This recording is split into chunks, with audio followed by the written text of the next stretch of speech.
Bluff City Media presents the Two Buck Sports Show. Stepping up to the microphone are your hosts, Drew Gann and Rusty Witten. Now, let's get to the show. What's up, everybody? Welcome to a jam-packed edition of the Two Buck Sports Show live on your Tuesday lunch break. I am your co-host, Rusty Buckets, checking in as always from West Tennessee, right here in the heart of Memphis, Tennessee, the greatest city in the world, the most beautiful land in the world, with my co-host, Drew Gann, Uncle Buck. Uncle Buck's been under the weather, so you may have to listen up to hear him. How you feeling, buddy? I'm good. I'm telling you, the flu's had me. I did not have the flu. The flu had me, and it had me in a stranglehold for about 36 to 48 hours.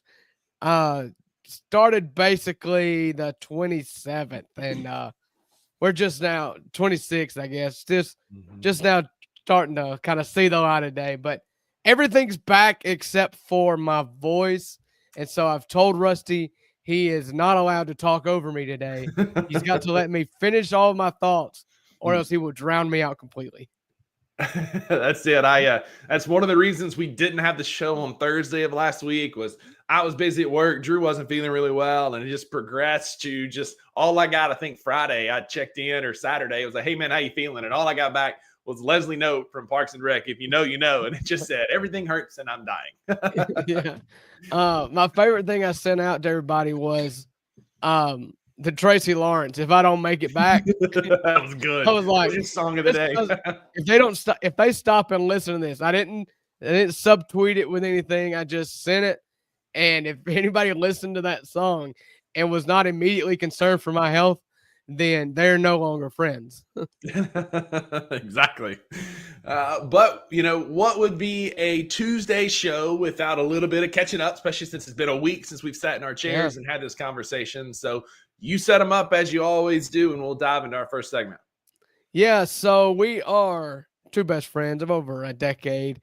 And we start every Tuesday show with what we call our best and beef of the week. And that's where me and Buckets just tell each other and everybody else that tunes in the best thing that happened to us this week and the worst thing that happened to this week. And it's especially exciting because this is our first episode after Christmas. Yeah. So apologies if it goes a touch longer. We'll try to keep it brief. But yeah. Rusty, what's your best thing that happened to you this week? I mean, it's Christmas, like you said. It's the holiday season. I think I'm a pretty good gift giver. I feel like I listen and pay attention and get things for people that matter.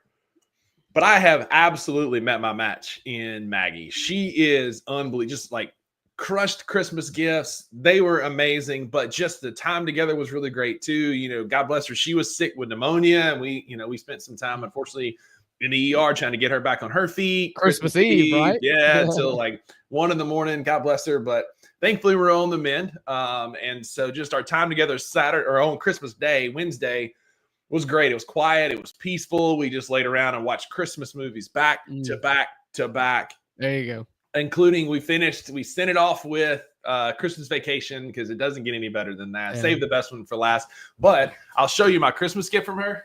Yeah. She, my favorite Christmas gift, and we'll be doing some rearranging back here to get our wooden Grizz head up on the wall behind me. It's an amazing gift. It's definitely move it up to the right there. I'll be like Verno and the Zach will get a stick. It'll be like Verno with the Zach Eaton head, and all you'll see is that. The voice of the Grizzlies logo.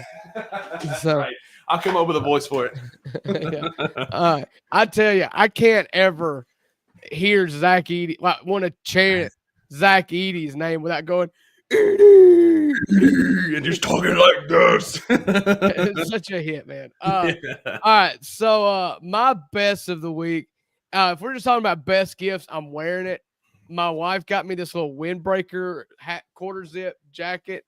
If worn correctly, this little zipper is huge, and I'm like, okay, it kind of looks like a little blingish. Maybe if I put it in the right spot, I actually get a little bit more bling as well with it. But, this is my favorite gift I got all Christmas season.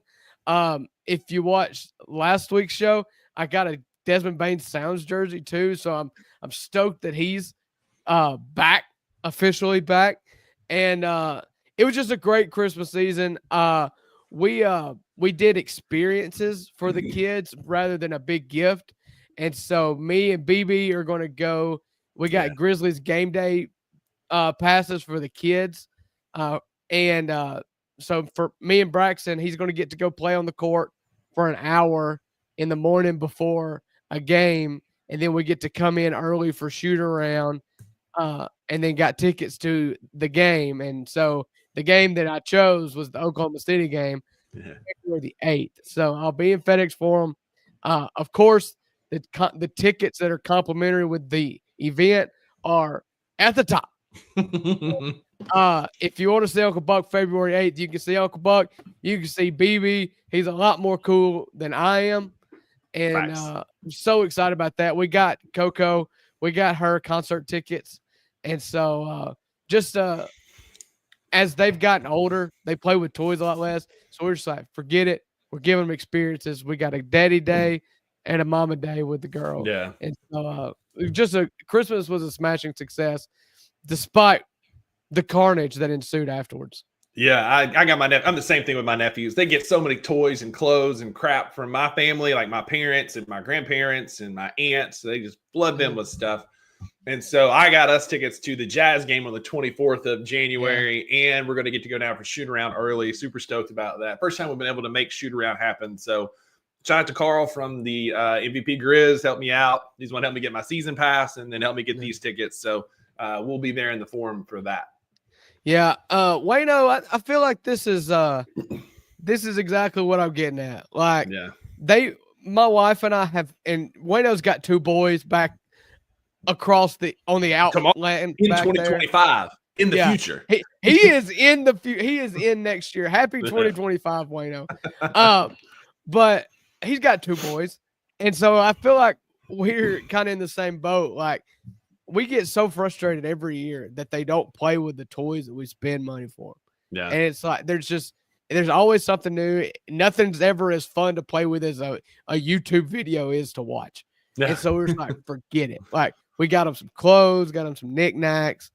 I got him a massive Jenga set, because he does like to build with blocks and stuff. Yeah. But then we're like, we're going to do something fun. And that's just what we're going to do from now on, I think. That's awesome, man. You can't beat that, man. Can't beat that at all. So happy New Year, Wayno. What comes up? Happy New Year, J-A-O. J-O. J-O, Jow. J-O was my grandpa's name. So when I said J-O, I was like, oh. That's it.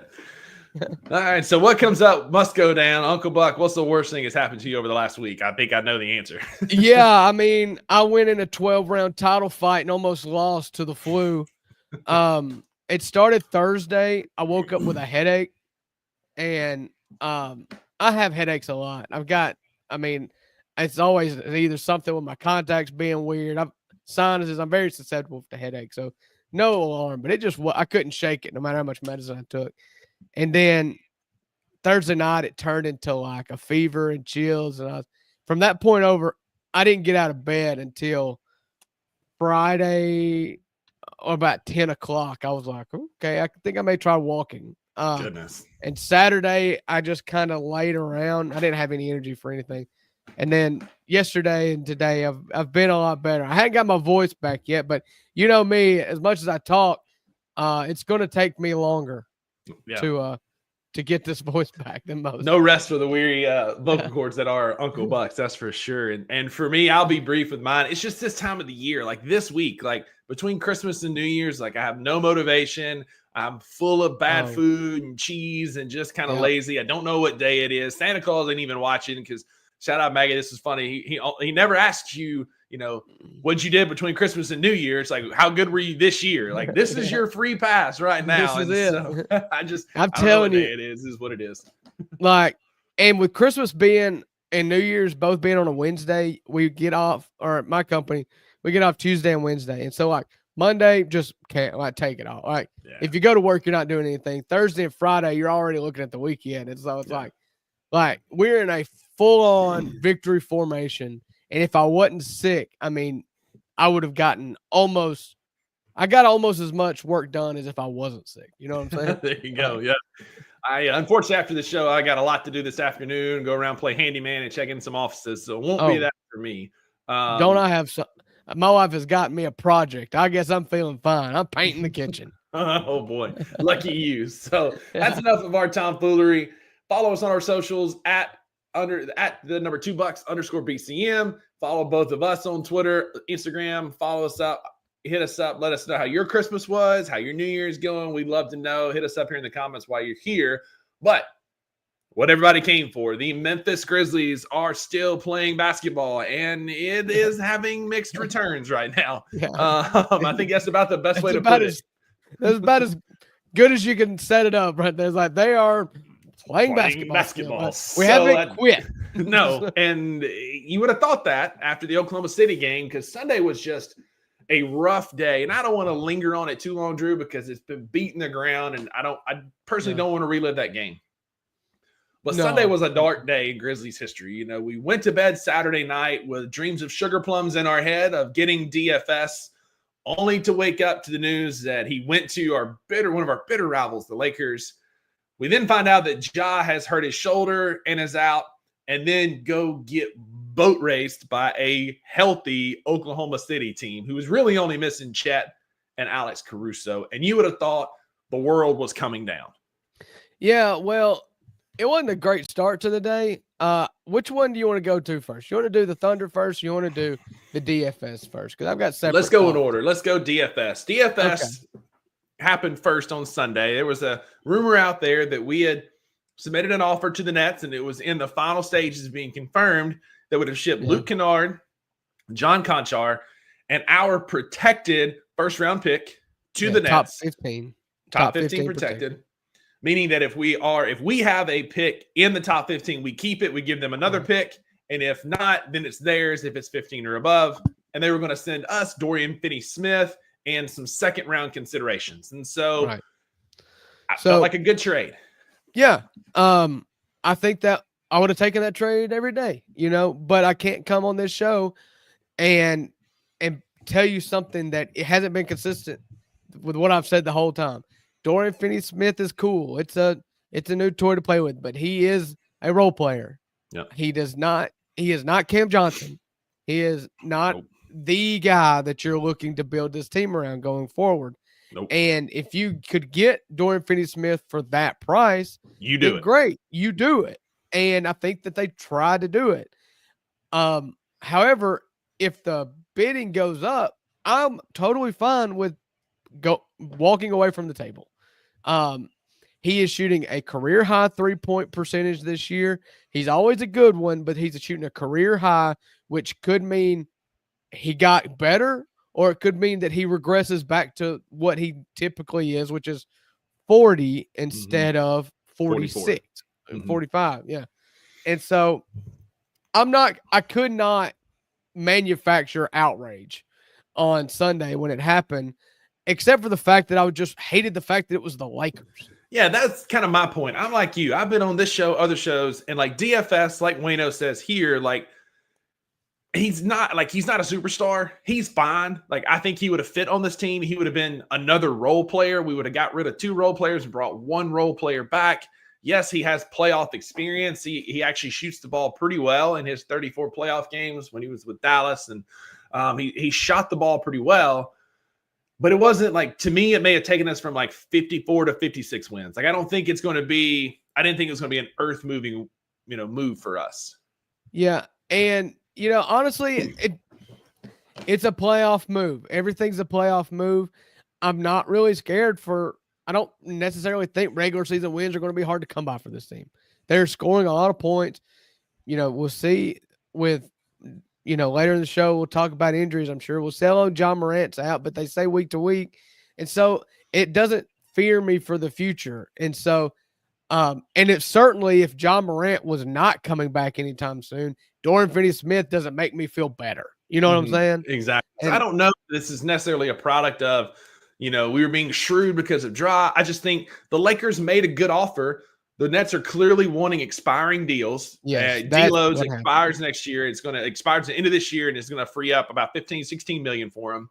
And they got some picks back. So they're clearly what they're after is capital, right? Yeah, the Nets want what most rebuilding teams want. They want a clean slate. They don't want anybody carrying over, especially guys like D'Lo who've shown to be low character basketball players. That's it. And so they're going to move off of him at the end of the year. They're going to ride this situation out and then and be done with that. But like, it is what it is, right? Like at this point, it's been talked about ad nauseum. Like DFS didn't work out.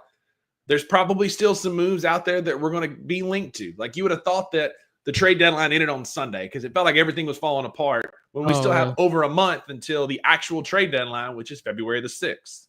Yeah. So I made the comment to you and Luke in our group message that they better pony up for Cam Johnson or Grizzlies fans are going to melt down. We are so ripe for a meltdown. Like we got a hair trigger when it comes to like our moods and how they can be affected by the slightest 100%. rumor, 100%. and especially by front office moves. And I'm glad that Zach Kleiman doesn't care what Twitter thinks. Yeah. Because if so, he probably would have resigned because he couldn't 100%. deal with the stress. Yeah. Because everybody's saying that it's shown he's soft and he can't handle it and he can't make moves happen. We made an offer. It just got bested by another team. Yeah. It doesn't mean we're not going to go after Cam Johnson, though. I don't think we are. I think maybe like DeAndre Hunter is a name that's a wing scorer. I think there are other players out there that are of interest to us that we could possibly go get. We just know Kleiman is a repeat trade kind of guy, and we've made transactions with Brooklyn in the past, and so it felt like it was a shoe-in. Well, and there's been plenty of talks with Brooklyn. Talks with Brooklyn are not over. I do believe they're going to be heavily involved for Cam Johnson. I think what you've seen, the hurdle that you're going to have to get over to get a trade with Brooklyn done is going to be very draft capital. Steep. Yeah. It's going to be steep because they don't want anybody that's not expiring. And if they take back anybody that is not expiring, they're going to want to be able to name their player, and it's going to be Jalen Wells or GG or one of our young guys. And Zach Kleiman that's the big boy decision he's going to have to make is one of your key young guys worth Cam Johnson? And to me, that answer is no. I don't think so. Versus you could pile up expiring contracts of Luke, Jake, and Santi. If they have interest in Santi, they're a team that's had interest in him. Or especially with Jitty still on, he's still got a couple of years left on his deal. If you could put those three expiring contracts together and then send some draft capital, or if you add a third team that might be willing to take on John Conchar, move some stuff around, that's how it's going to have to be in order to make it happen. That's the way that it's going to have to happen. Is you're going to have to find a team that wants our players, and then they're willing to send picks and us send picks to Brooklyn. Yeah, exactly. For them to give up Cam Johnson. And but this is the reality is there's probably a move out there because like I feel like with Kleiman, because he plays everything so close to the chest, like the DFS stuff leaked, I think that was a real offer. But I think other things that he's working on that might have real chances of becoming something, we have no idea about yet. He could be in the works for somebody we haven't even mentioned or nobody's even mentioned. Much like when we got Marcus Smart, just like there were some rumblings of a trade. Then all of a sudden we had Marcus Smart, and it felt like it happened kind of quick. Yeah, well, the Marcus Smart, if you remember, it was a trade that fell apart. But with it was going to be that's right. It was Drew Holiday, and they wanted, I think, Malcolm Brogdon. Malcolm Brogdon, I think, is what it was, and it fell apart because of the Malcolm Brogdon deal. And then we swooped in, was like, all right, we'll take Marcus Smart, and jumped in as the third team in that trade. And so that stuff always happens. There's ways to think outside the box here. And you got to remember, too, that these leaks are nobody's spying on GM's computers here. Right. They are fed these leaks. And so you've got to think about why you're being fed this. If you think that the trade is happening and you're worried about getting outbid, the Grizzlies do not leak it. And so you got to think that if the Grizzlies they've got a stash here, it does not benefit them at all to have their trade details leaked. Exactly. Because then they can just be gouged for more because they've got all the draft capital that any NBA team can have. Exactly. Exactly. And so, again, be mindful of what you listen to, what you're seeing on Twitter. There's still going to be things that are going to happen. Just don't know when it's going to happen. So And sit tight. Keep this in mind. Keep this in the back of your head. Luke Kennard, when he signed a 1-year deal, he owns his own bird rights, which means he's a he's got a player option, and he loses his player option if he gets traded. Is that right? No, he had a 1-year deal. There was no second-year deal, but still, like, he has a no-trade clause where he absolutely, and I think he's going to be an unrestricted free agent. I don't think there's anything that comes on the back end of that, if I'm not mistaken, from that deal. Yeah, but I hear what you're saying. Like, the likelihood he's got bird rights that benefit him somehow. I mean, yeah, and the likelihood would have been a buyout from Brooklyn anyway. He probably wouldn't have played a single game in Brooklyn. They buy him out. He gets picked up by a contender. Like, there are things, at that ways point, to make they're it signing happen. a multi-year contract with that contender. I would think so. Yeah, exactly. Yeah, it's something to look forward to. Yeah, in the future, we've still got a month to go, and they've shown the resolve in the past to not be taken advantage of and take their time. So just hang tight and don't throw the baby out with the bathwater with every single little. That's it. That's my last point. The last thing I want to say about trades is, like, Ed Morris here in the comments. Thank you for your comment. Appreciate you being here. We get to them as we can. I promise. We throw all the ones up on the screen. I promise we may not can read that well, but we're not overlooking anything. I promise you that. Yeah.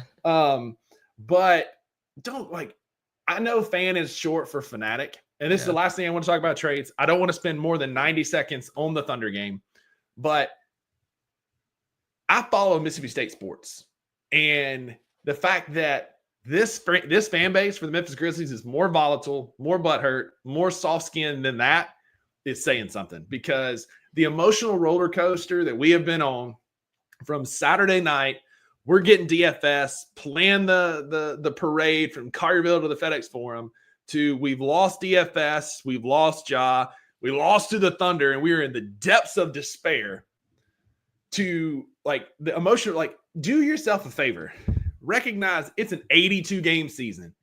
We're going to have off nights. We're going to have nights where it's Jaron, Desmond, and a bunch of State Farm agents playing against the Thunder, and we're going to get blown out. There's going to be a game in March where some guys rest and we lose by 30. Like, it's going to happen. And it shouldn't get you so emotionally riled up that you want to fire Zach Kleiman, you want to trade Jaron because he can't carry a team when he's literally double teamed on every single possession because they can't. What are they going to do? Cover Colin Castleton? No. So take a deep breath, realize that it's an 82-game season, and we're going to be fine. We'll get to the injuries in a second, but none of them are season ending. Marcus is maybe, but take a breath, guys. It's okay. Yeah, we know a lot more now than we did this time yesterday. That makes us a lot more in a better mood. Okay, sure. All right, we know that Ja's not out 6 to 8 weeks. Okay, I just got a good kick out of this. I got a Twitter notification. Anthony Sane tweeted out breaking news: Ja Morant is the first player in NBA history to come back from 2 fan-diagnosed season-ending injuries. That's wild. And this is it. I live and die for the Memphis Grizzlies as a whole. Like, I bleed Grizzly blue across the season. Like, my girlfriend is probably fed up with how much I talk about the Grizzlies in our day-to-day. Yes. But, like, game by game, it's an 82-game season. It's a long season. And if you're getting that high and that low, I've gotten frustrated after some losses and vented. At a young age. But that's exactly right. Like, some of y'all have got to be balder than I am with a worse hairline than I've got, the way you stress over some of these games. And Sunday night was one of them. And so, again, very briefly, we got our bell rung. Like, we had no answer for SGA and the Thunder because they are the best team in the Western Conference. They averaged 17 stocks a game, and that showed. We basically were just giving them we were like Oprah out there giving away the basketball all night long. We gave up, it felt like 50 points off turnovers. It's probably close to that. Yeah, it was a bad game. It was a bad game, and it's something that you just wash and you move forward. It's almost easier to flush when it goes that poorly. I mean, that's it. It came down to the Thunder were number 1 in turnovers per game, and the Grizzlies were 30th or 29th, and that's what the game was. We couldn't keep the ball, and they just kept stealing it. And then just as the game went on, it's like, oh, Jake LaRavia twists his ankle. He's out now. And just rubbing salt in that wound. About halftime, I walked to the bathroom and came out, and the TV is on Boss Baby, and my wife is taking over my chair with my 2-year-old daughter, and she was like, "Did you want to watch the end of it?" And I was like, that's okay. I'll just watch the box score. Like, I watched it. I've thrown up enough today. I hate watched it because my colleague here was supposed to do the post game bounce and reached out to me and say, "Hey, I don't have my voice. Can you do it?" And I'm like, "Sure." And then like midway through the third quarter, I'm like, "Listen." I really hated to give it up because like this is going to be a fun one, and then I was like, "Dang, he really laid on a grenade for me." I did. So you owe me one, sir. Next post game bounce I need covered. I'm calling you. Don't worry about that. You got it. You got it. The Grizzlies are fine because listen, the Grizzlies currently right now, as of today, on StatMuse, we are second in the Western Conference standings. We are 6th in offensive rating. We're 4th in defensive rating, 4th in net rating, and we're 1st in the NBA in points. And we don't have a single player averaging more than 29 minutes per game. We are 5-0. We were talking about this earlier on the back half of a back-to-back, partly because we don't run our guys into the ground. And that's been a point of contention a lot. I've been frustrated with that at times, but it seems like the process is starting to work if we can quit getting bit by this injury bug. Yeah. You're totally right. The team played well enough in the first third, third. We'll call it a third of the season. To put a nice little cushion here, and you're at the top of the West, and you've got a couple teams around you. Oklahoma City is a good bit in front of you. Mm-hmm. Dallas and Houston are pretty close behind you. But Dallas just lost Luka for a long time, and so you've got to really plummet for a long stretch of time to really question your spot in the West. And I don't really see that happening. Because Sunday was the first time in 43 days that we had scored less than 110 points. We had been on an absolute tear, and it just kind of came to a head when you've got a Notes app injury report again, which is where we're at, unfortunately. That's going to happen. Tonight against the Suns, we have 9, maybe 10, depending on Yuki's status, available players. Don't go out there tonight expecting us to upset and shock the world. Could it happen? Absolutely. This is a very gettable game. And had we been full strength, I think we win by double digits. This is a very mediocre Suns team. They're kind of middle of the pack and everything. They're clearly looking to make some moves. They're unhappy with Bradley Beal, who's played him and Kawhi have played about the same amount of time this year. It's a gettable game, but probably not tonight when your available players are Jaren, Dez, Jalen, and I think it stops there because Scottie Pippen's been awful lately. J Huff, Luke, Jitty, Cam, Colin, and maybe Yuki. Yeah, so it looks like the Suns have won 3 out of their last 10, if my math is correct, including one of those losses being a 27-point loss to Denver. They're all been pretty close games, single-digit margins. Except for that Denver game and a 10-point win against Denver the next night. This team is talented. It is the most talented team in the NBA. No doubt. When it comes to just guys they've got on the court. I've been meaning to look all day, and like I said, I have been so Devin Booker is questionable. Book is questionable. The only ones they're missing otherwise are Royce O'Neal and Nurkic is on suspension. Yeah. And so you're gonna have to play well. I mean, there's no doubt about that. You're gonna have it's in Phoenix. It's a part of a long road, 5-game road stint that we're actually wrapping. This is the last of the 5-game, or we got one more? We've got 2 more. Oh, after this. More. This is 3 of 5. So we played. We go Sacramento, Golden State. This weekend on a back-to-back, and then we're home for Dallas on Monday. So this is the third. We're 1-2 on the road, 1-1 on the road trip right now. We have an opportunity to get a win tonight to put us at 2-1. And if we do that, I think Grizz Twitter is going to be singing a completely different song tomorrow. Yeah. So, I mean, Kevin Durant's still amazing. 27 points, 6.5 rebounds, 4 assists. Bradley Beal's 19, 4 rebounds, 3 assists.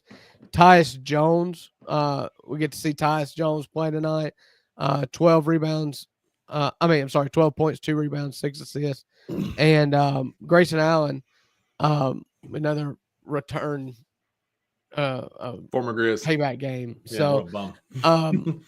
yeah, I mean, you can win it. You can win any game. The Grizzlies have won. I feel like Phoenix and Milwaukee are the two teams that I feel like we have improbably beat the most. Mhm. You know, when the Cards have been against us, I agree with we've that. played 30 guys in a season. We seem to always beat Phoenix and Milwaukee. Let's go do it So, tonight. yeah. And speaking of that, we've got so many injuries. We'll briefly touch on those for a little bit before we give you our New Year's resolutions for what we want for the Memphis Grizzlies next year. Stay tuned for that. But Zach Edey being the first concussion, we think it came from that Messi elbow on that dunk. Again, so you hear some people tell he got in a fight with the front office because they're out there sabotaging our team and keeping them from playing, which is the wildest thing. But did you know that when Zach Edey plays, that we're getting 40% of our offensive rebounds? We're rebounding at an offensive rebound rate of 40%. The height of Steven Adams was 2 years ago at 38%. So he's doing 2% better than Steven Adams was. So we're clearly missing that of those putbacks and those 8 to 10 rebounds that he grabs typically in a game. We're going to miss that. Concussions are funny. You and me and Edey and Tua Tagovailoa would all heal differently with our concussions that we get. And depending on severity, I don't think that Edey's necessarily going to be that bad. He was able to play out the rest of that game in New Orleans after getting the concussion. I think he'll be back sooner than later, but we are missing some of that offensive rebounding. That would help a lot against the Thunder the other night to prevent a lot of those run-out fast breaks that put us behind so quickly. So, luckily, because we are going to be down Brandon Clark, who's probably got the flu.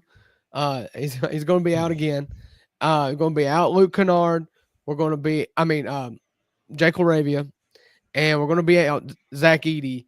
Those are three big rebounding options. We're going to have Jitty. Jitty's going to rebound a lot tonight. That's what he does, yeah. And we're going up against a Phoenix team that is 25th in the NBA in rebounding. Mm-hmm. So they're not a very good rebounding team, and they're down Yusuf Nurkic, who's their best rebounder. And so this is an opportunity for us to, Jitty's going to probably get the start at the 4 again. We're going to have John Conchar minutes at the beginning of the game again. That's where we are. But that's what he brings to the table. You're absolutely right. We're going to miss some of that.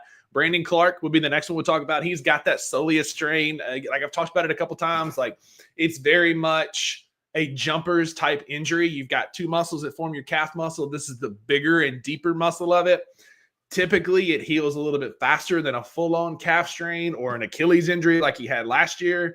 But I'm sure there was some nerves or some oh crap type moments around this with that pain in the back of his leg. They initially reported his knee soreness. The Real app still says he's out because of his knee.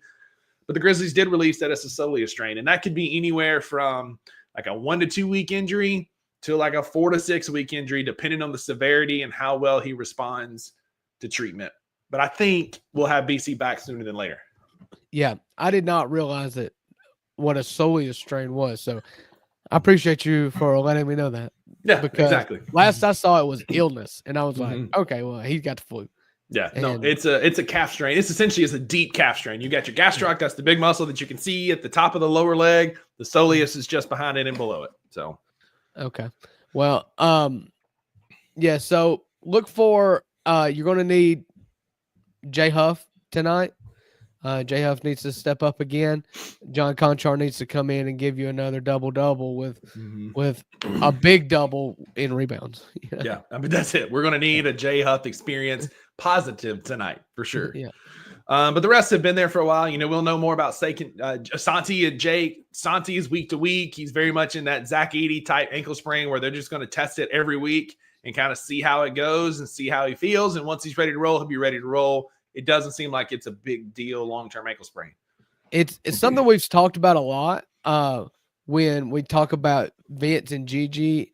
It seems like there's a scenario where these all kind of line up to where you can start getting them all back together. They're all week to week at this point, outside of Gigi and Vince, and their projected timeline is around the middle of January to the 1st of February. So you could really start seeing people, getting a player here, then you're getting another one, and then you're getting another one. And then hopefully, you get to Vince probably being the last one to show back up.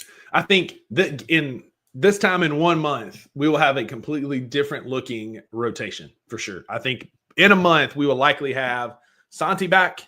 I think there's Zach Edey will be back.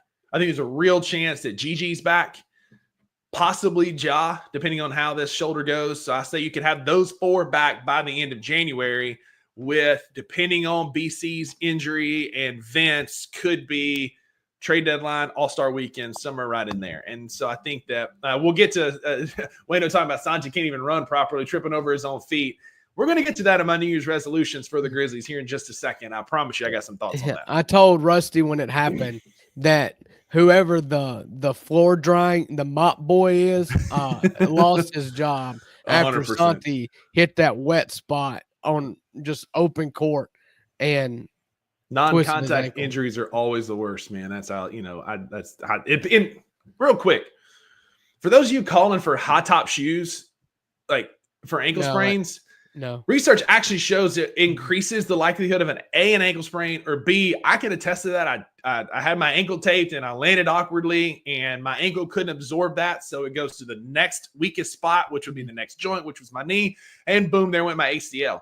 And so high tops are not the answer. What the answer is one of my New Year's resolutions, which we'll get to again here in just a second, but it ain't high top shoes. I can promise you that. Yeah. I've heard that for years. It's like if your body wants to bend, it will bend and it will find a spot to bend at. That force is to go somewhere. Ankle than your ACL. Yeah. Absolutely. Again, I had sprained my ankle and I had it taped, and when I landed, boom, went the ACL. So I can attest to that is a terrible idea. More to come on that in just a second. Any other thoughts on the injuries before we do transition to our? I know we've talked a little bit, like John, these guys have missed a fair amount. There's always that concern about NBA postseason awards. Yeah, like I know you wanted to talk about that for a minute. Yeah, so I've always kind of kept a run, especially with the guys that are in award contention. As you know, starting last season, the Joel Embiid rule went in to where you have to play. I think the percentage was 85%, 65 of the games. And it equals 65 games.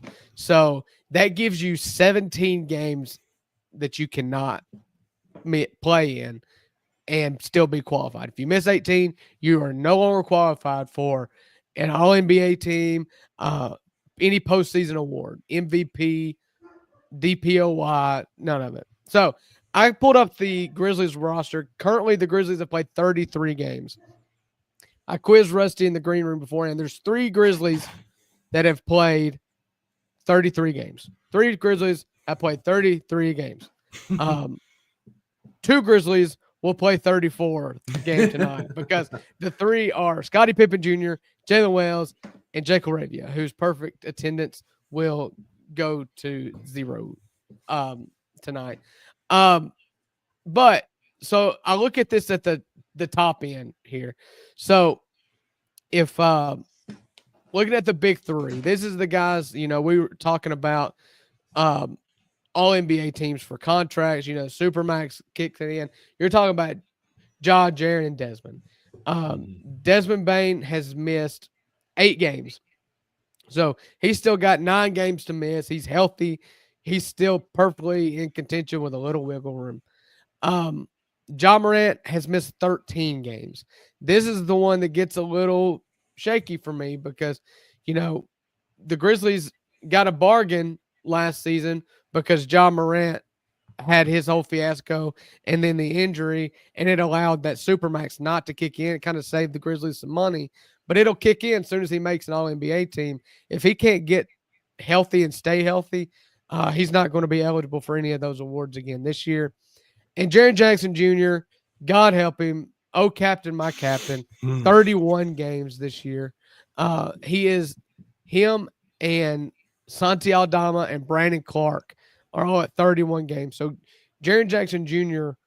will be the only player to make it to 32. He'll kind of move above the tie there tonight because Brandon and Santi will be out. But outside of that, rookie of the year race,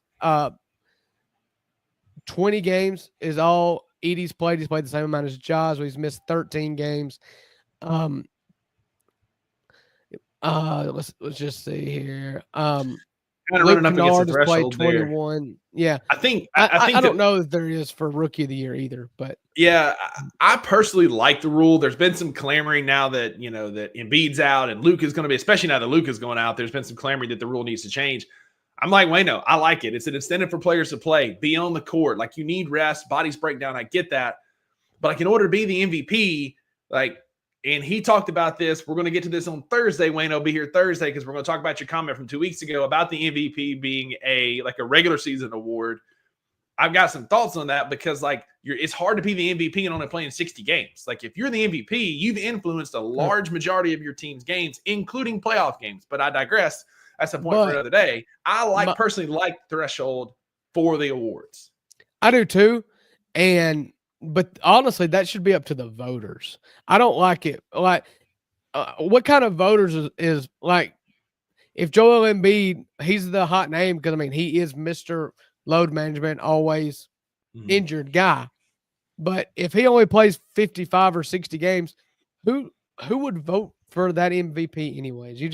It shouldn't have to be written down. Yeah.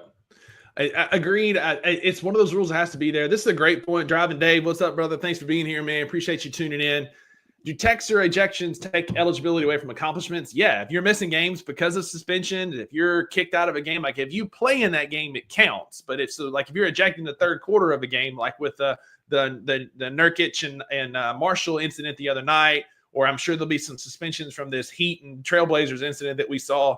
That game will count because you played in it. But if you're suspended for the next game, that will count against you that's true. In an awards race. So that's a good question, man. Thanks for being here. Appreciate it. Yeah.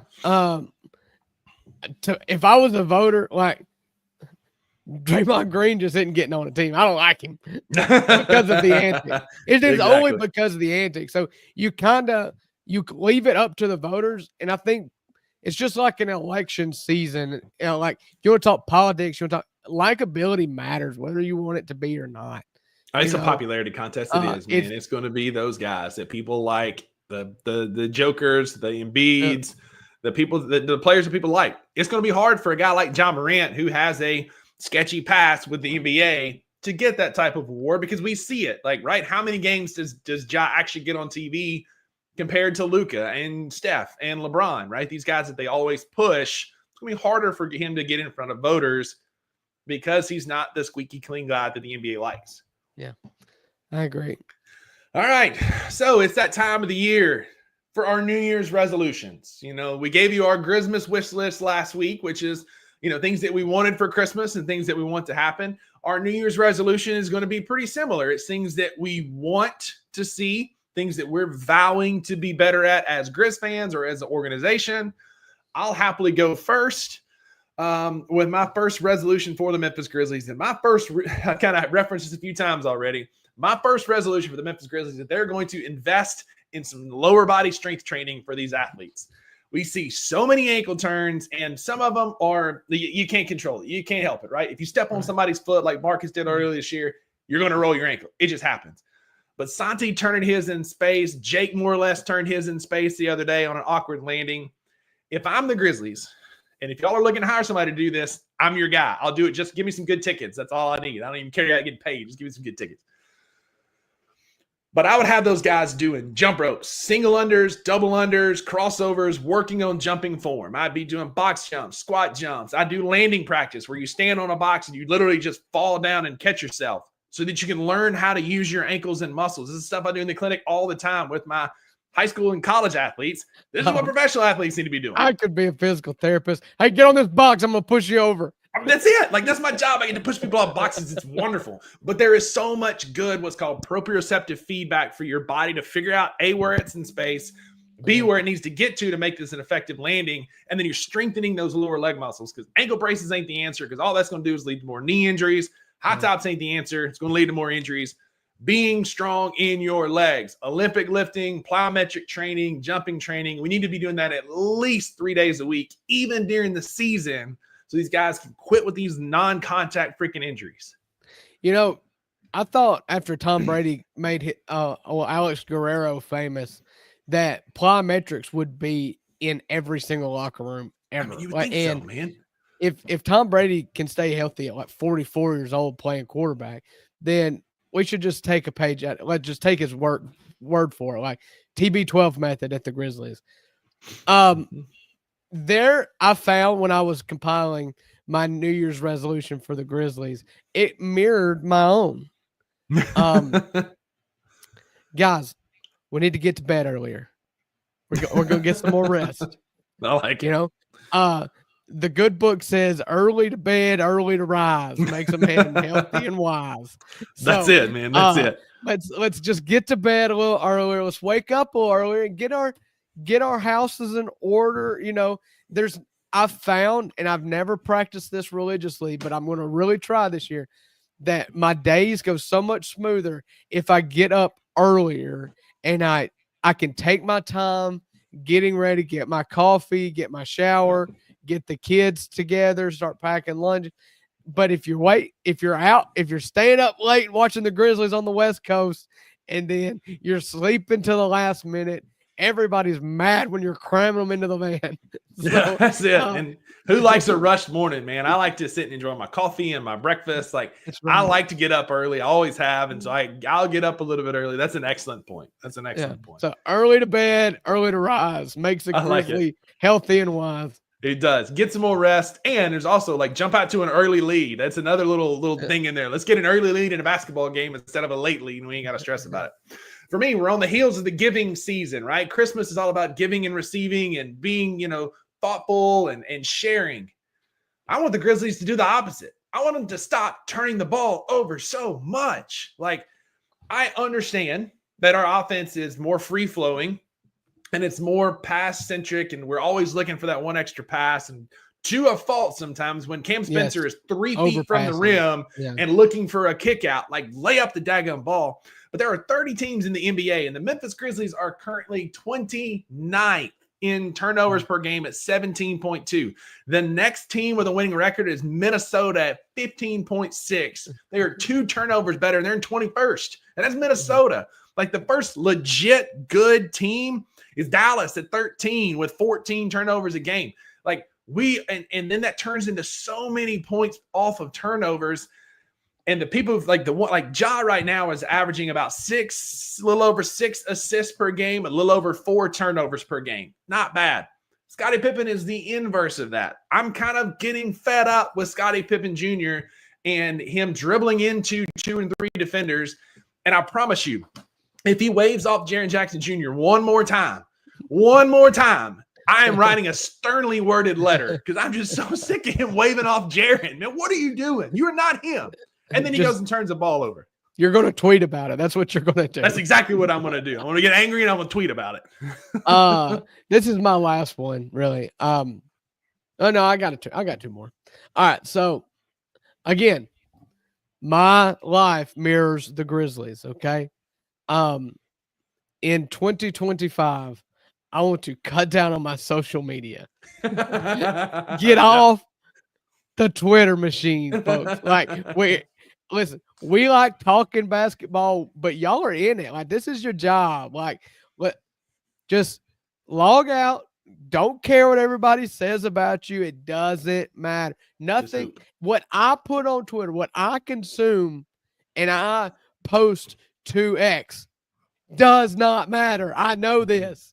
Yeah. And it should not matter to you. Like, this is my opinions. This is how I blow off steam. This is how I interact with friends and fans of the show. Like, it serves a purpose that is only superficial and is not critical. Don't pretend like what I say is critical, or anybody on X.com is critical. Don't take it to heart. Just put your phone down, take care of business. And just hoop. I love it. Yeah. My last one is all this clamoring for a wing trade. You need to go get a wing score. You need to go do this. You need to go trade for this guy, Cam Johnson, blah, blah, blah. I want to give G.G. Jackson Jr. a chance to be that wing scorer. I know you're sick of talking about him and his potential, so I'll keep it very brief. But I like watching film from last year, watching him step up in big games, like his shot is there. He can create shots. He can hit open shots. He can get in the lane. Like, Gigi's got a game that could complement what we're doing very well. So I would rather go in a different direction, and I've caught some heat from this lately. That's fine. I don't care. It's my opinion. I think it could work. Get Scottie Pippen Jr.'s butt out of here. Let's go get, like, I love the Colin Sexton, John Collins type trade that I've talked about several times on here. John Collins Sexton. Yeah, exactly. Like, Collins is a great post help. Sexton is a $19 million player. I get that. That's expensive for a backup point guard, but him and Ja could be a freaking two-headed monster. And there is a time where there could be a lineup of Ja, Colin, Dez, Gigi, and Jaren closing out a game, and that's just disgusting for other teams trying to stop. And so I want to see that. Like, I want Gigi to get his chance to see if he is that wing scorer for us instead of going and getting that in a trade. Yeah, I believe. Double check me, folks. I do not believe that Scottie Pippen Jr. is eligible to be traded. Probably not. And so you may just have to, sit with it. I know. So, I'm just tired of watching him dribble into traffic and turn the ball over. It's just getting old. Yeah, well, and this kind of plays into what my last one. And in my life, in 2025, I want to appreciate the things that I have and not the things and not pay so much attention onto the things that I want. Mm-hmm. I have a good life. I have a good, sturdy home with plenty of room for all of my children and my big dog. Okay. Like, I don't need things. I want things. Yeah. And I just want to appreciate it instead of constantly want more. So how does that apply to the Grizzlies? I think it applies to Grizzlies fans as well. We're 22-11. We have a overly competitive basketball team. We've won 2 times as many games as we have lost. Enjoy it. Have a good time. Have fun watching the Grizzlies. And for the Grizzlies themselves, it's like, just, again, keep your head down. Enjoy the run that you're on. You're doing a good job. You're knocking off a lot of teams. You've got a stretch coming down the pike here, but just stay centered. Appreciate what you've got. Don't always think that the answer is out there in the ether. You've got what you've got. Be happy with what you got, because it's good enough to get you here. Now, make the most of what you've got now that you've got it. That's it. I like that. That's a good way to end the show, end the New Year's resolutions, and get on with our lives. So we won't see you until next year. We'll be corny. We'll see you next year, right? Like, our next show will be in the new calendar year of 2025. Shout out Wayno for already starting off the new year with the 2 Bucks here. We appreciate y'all. If this is your first time here, leave us a comment, give us a follow, like, share with a friend that you think would agree with us or that would yell and stomp and come at us, because we love that too, right?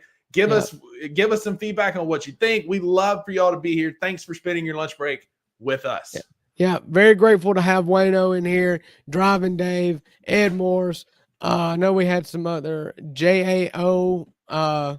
Appreciate everybody coming in here on New Year's Eve to hang out with us. We've had a great time. We had an amazing 2024 in Bluff City Media. This is virtually our 1-year mark. Yeah. We started right after the New Year's in 2024. It has been our most successful and our most fun year of bringing you this show, and it's not even close. So we appreciate you guys.